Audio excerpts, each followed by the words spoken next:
Right, Russo winning the belts. But you certainly knew it happened. Yeah. Is it the violation that many feel it was? It only lasted a day, right? He gave it back the next day, or took it back, whatever happened the next fucking. When you listen to Vince's, there was so many. If anybody comes across in episode 3 is fucking stupid, is Siegel. I'm in charge. I really don't know what the fuck I'm doing. And I fire this guy, bring this guy back. I fire this guy, let go. Hey, no, wait, I'm in charge. No, Russo, you're my guy. Can you be any more wishy-washy? There's your management, the guy that's supposed to be in charge from a corporate level he's pretty spineless. He was in over his head, and who wasn't in that? They could have kept it together, though, Kev. They didn't have anybody. That Bill Bush guy, man, he was a nice guy. He didn't have a clue about professional wrestling. It's just, and you just having the guy from Standard in practice. He was a nice guy, but he was in there while we tried to create, and it's just, you're basically pitching a show to this guy. Yeah. The process everything had to go. Everything had to be approved by him. Yeah.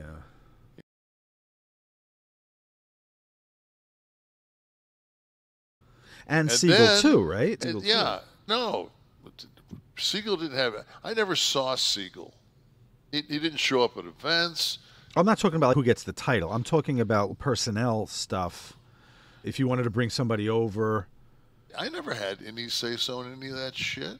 Were you in any of the meetings when it was a committee, but Kevin was running the committee? At the end? Yeah. Yeah.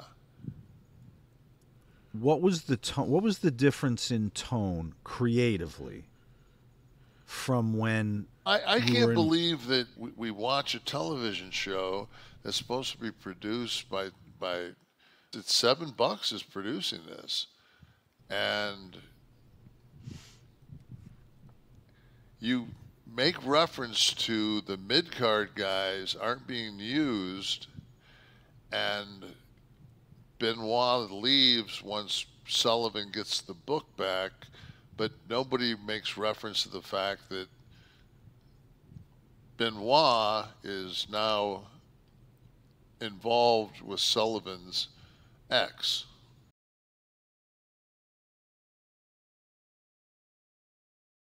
That was all part of a angle that went down.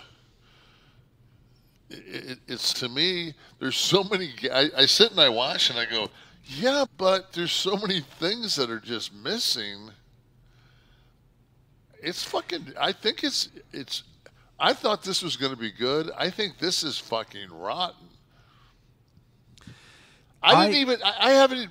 Did I even get charged as booking the win over Goldberg?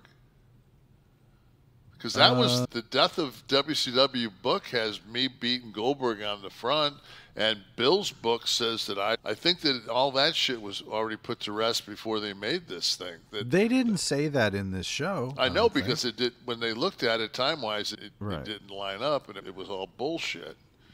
Which book put that in? The Alvarez book, Death of WCW? It's the one where I'm powerbombing Bill on the cover.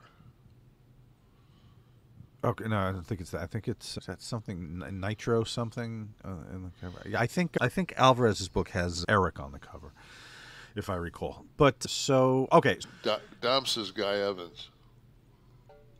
Okay, that was the guy that was in the show, right? That they talked to. He was one of the talking heads, right? In that.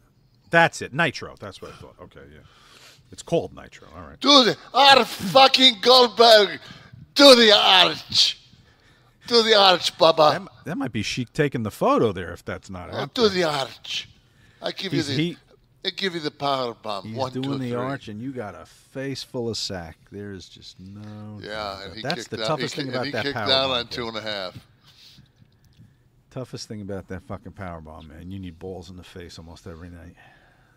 You say that like it's a bad Some things thing. haven't changed, I know. Yeah, right? you say like it's a bad thing. Episode 4. Where are we going? Episode 4. This is the Vince version of WCW, I assume, right? When he gets the company, and they're selling it as we're all sitting at TV and nobody knows what's going to happen. Nobody knows it. I'm thinking, why am I home? Why do I know? Who was saying that nobody knows what's going to happen? That's the fucking teaser of this 4th episode. Nobody knows what's going to happen, and they show everybody walking around. It's just, what do you mean nobody? They were nobody? playing it like nobody knew Vince got. Yeah, bullshit, man. Fucking, they called me up. I'd already heard through the grapevine. My crew up in New York told me what the deal was. Vince was buying it. I made 2 phone calls. I said, so we don't own it? I said, what are we doing about it? It wasn't even me. It was Barry. Barry just said, who's responsible for this? Who's cutting the check is the question, right? That's all we cared about.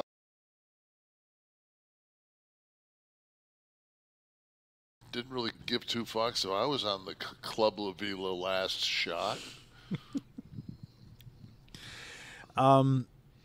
So all in all, now I thought the series had a good start. I thought episode 2 was good. I like the stuff about Turner and the network and kind of how the control of the network slipped from Turner's hands. But this past episode got under my skin a little bit because this started to deal with booking. But it was clown car. It was too much clown car. Yeah, I could see that. And the thing is, when you're that, it came across very disjointed. And when they show a picture of Eric and he's got like dark hair, then like Eric comes back and he's got long gray hair, and I'm like, and I remember because they brought, there's no reference to them firing Scott and bringing Scott back. No, they actually didn't talk about you guys at all. You're in it, but they didn't deal with you guys. And at I all saw a in this clip episode. where Conan buried us saying, like, when they fired X-Pac, we stopped giving ideas and we took our ball and ran and all this other shit. Maybe What that's episode was that in? I haven't seen it yet, so it's got to be the 4th one. I hope it's like just a clip that got out there that didn't make it, because God, I sure as hell would hate to tell the story where I got some creative input, and like the first thing I did was make sure that he got a $250,000 bump, like day 1. So I hope he's not burying us, because. But then if he is, then it pretty much explains that, like his point of view. Pretty consistent. Yeah. With my impression. So I'll watch the 4th one, but I thought that it went a little bit populist this episode because, again, it started to lay blame at the feet of the decisions of who's winning and losing and stuff. And whereas this is the tale of a corporate failure on a very large scale, and you guys were the villagers that the giant fell on. I look at it, too, at the end. When you look at the title reigns at the end, I think I have 1 title reign, but mine's, I know that I get it from I think I get it from Scotty to get it back to Booker. Because I know I did it. I put Booker over in, I think it was in Buffalo in a cage match. Maybe Fall Brawl or something like that. Mm-hmm. I got color, which I rarely got. I rarely got color. I got color in that match, but not just because you were working with Booker T. You bladed. You're referring to. What are we gonna do with you? I'm just in a different place because I was in the sun today. I look like one of the Commodores, so I'm there with it in my mind. Go ahead. You don't look like one of the Commodores. Rick Bischoff in a room right now with Hulk, yourself. You were on top there.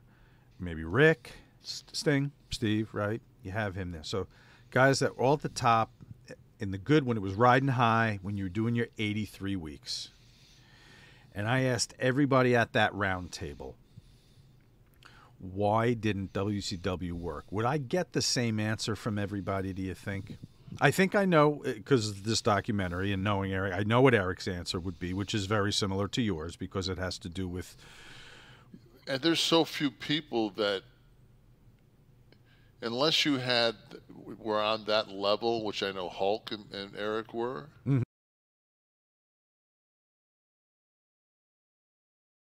Unless you were playing on that level and privy to what Eric knew, you had no idea. That's why I picked those names, though, because these would have been the people. But Steve would not have. Steve would have went in there and say, "Let me, you know what, man, shit's fucked up. Let me see if I can help. Okay. I know you're about to have a nervous breakdown." He doesn't care for the business.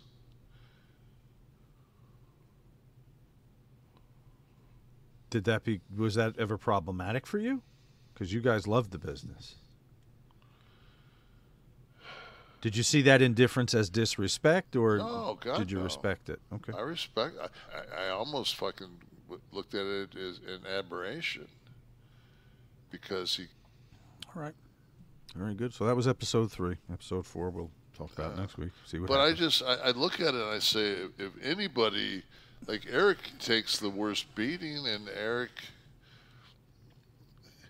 But anybody, any of the boys that are taking any body shots on this is just bullshit. Any of the workers you're talking about? Yeah, there's way too many of us, and not enough of the suits. That's true, but I actually fucking tip my hat to Siegel because he at least absolutely he did it. Yeah, he at least showed up. He did it, and he knew what it was going to sound like, probably.